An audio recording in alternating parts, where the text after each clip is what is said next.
बिस्मिल्लाहिर्रहमानिर्रहीम। अस्सलाम वालेकुम व्यूअर्स। आपने हमेशा पके हुए पपीते के फायदों के बारे में तो सुना होगा और ये भी सुना होगा पका हुआ पपीता एक ऐसा वाहिद फल है जिसमें तकरीबन तमाम विटामिन पाए जाते हैं। लेकिन आज हम आपको बताएंगे कि पके हुए पपीते के अलावा जो कच्चा पपीता होता है वो आपकी सेहत के लिए कितना बेहतरीन होता है।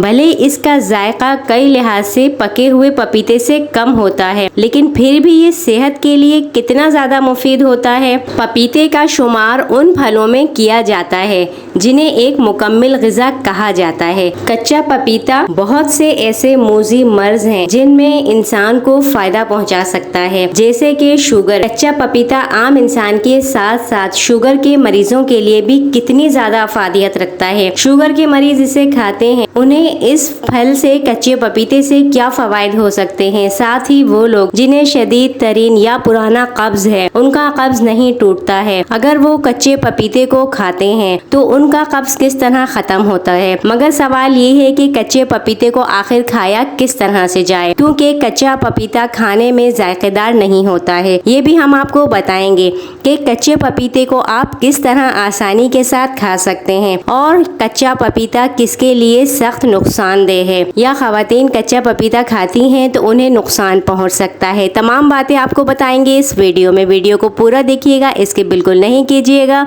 वीडियो पसंद आए लाइक कमेंट शेयर करके चैनल को सब्सक्राइब कीजिएगा। कच्चे पपीते में बहुत से विटामिन्स होते हैं। फाइबर, आयरन और मैग्नीशियम के अलावा इसमें फाइबर भी वाफिर मकदार में पाया जाता है। कच्चा पपीते में मौजूद ग़िज़ाई अज्जा क़ुव्वत मुदाफ़ियत को बढ़ाते हैं और बीमारियों से लड़ने की ताकत जिस्म को फराहम करते हैं। इसके साथ साथ इसमें मौजूद फाइबर मोटापे को कम करता है। कच्चा पपीता ज़ियाबतीस के मरीजों के लिए एक नेमत है, क्योंकि ये ब्लड शुगर लेवल को कंट्रोल करता है। ज़ियाबतीस के मरीज कच्चे पपीते को आलू की जगह इस्तेमाल कर सकते हैं। इसके अलावा पपीते में मौजूद अज्जा निज़ाम हाजमा को सेहतमंद रखते हैं। इससे गैस और कब्ज से निजात भी मिलती है। कच्चा पपीता खून को जमने से रोकता है, जिसकी वजह से हार्ट अटैक का इम्कान बहुत कम हो जाता है। इसलिए दिल के मरीजों के लिए भी कच्चा पपीता बहुत मुफीद है। कच्चा पपीता जिल्द में निखार पैदा करता है, जिल्द को सेहतमंद रखता है, चेहरे की झुर्रियों और धब्बों को कम करता है, जिसकी वजह से जिल्द खूबसूरत हो जाती है। कच्चा पपीता एक ताकतवर ग़िज़ा है जो जिंदगी को बदलने की ताकत रखता है। विटामिन सी से भरपूर कच्चा पपीता क़ुव्वत मुदाफ़ियत को बढ़ाता है।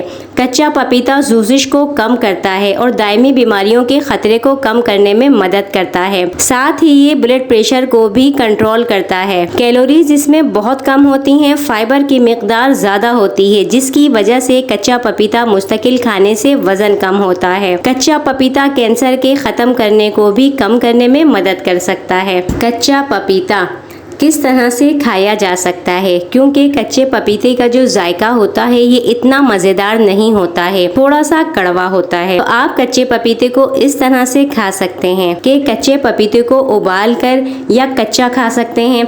इसके अलावा आप कच्चे पपीते को सलाद में डालकर खा सकते हैं, किसी फ्रूट में मिलाकर खा सकते हैं। जो आप सूप बनाते हैं, सूप में कच्चे पपीते को काट कर उसमें खा सकते हैं, सलाद में खा सकते हैं, सूप में, छोलों में या मुख्तलिफ किस्म की चीज़ों में आप कच्चे पपीते को शामिल करके खा सकते हैं। या फिर आप इसका कुचला बनाकर नमक मिर्च डालकर एक चाट की तरह भी इसको खा सकते हैं। अब हम आपको बताते हैं कच्चा पपीता किसके लिए सख्त नुकसानदेह है। जी हाँ, माहवारी के दौरान तो कच्चा पपीता खाने से दर्द में आराम मिलता है। इसी तरह दूध पिलाने वाली माओ को भी खास तौर पर कच्चा पपीता खाने का मशवरा दिया जाता है। लेकिन दौरान हमल कच्चा पपीता खाना सख्त नुकसानदेह होता है। हमला खवातीन को हरगिज कच्चा पपीता नहीं खाना चाहिए, इससे उनके हमल को नुकसान पहुंच सकता है। वीडियो पसंद आ रही है तो वीडियो को लाइक कर दीजिएगा। चैनल पर न्यू है, चैनल को जरूर सब्सक्राइब कीजिएगा। अगले वीडियो तक के लिए इजाजत दीजिए। अल्लाह हाफिज।